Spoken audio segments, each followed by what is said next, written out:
akeni hafichi ewonge ke ishe Homowo gbijoyedie ajo shonke papa ni abayo kusum ni femo he odase ni gonti ajo ni jikenklen Atukpai mante ke mambie eyi ame Homowo afi lejobang akeni ametutu mante ni ni tetechu eto ise hewonge ashani wiemoin ni osi ahini ni di enyo ke agbene Atukpai yo nupa ekuke fujrane That's what she so boy you be aneli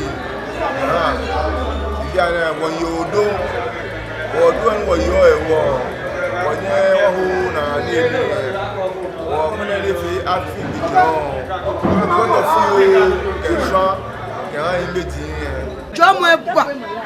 Moko moko she afineje gbe ni jomo ewuji epa ni nani ani woni enwe ngo feni neji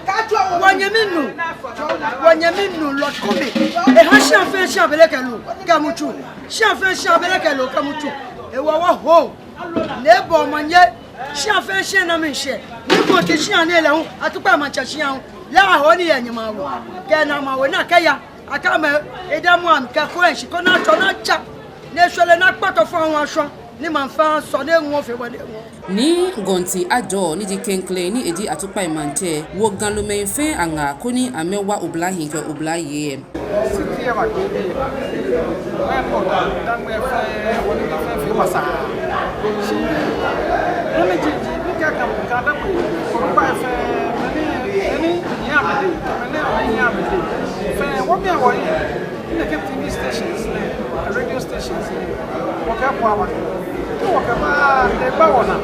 The film on Nakasa, I assume, when I talk again, she won't be a cabinet, car, school,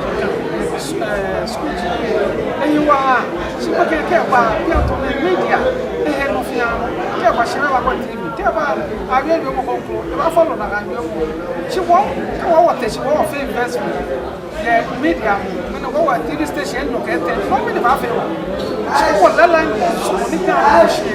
of TV station, radio station.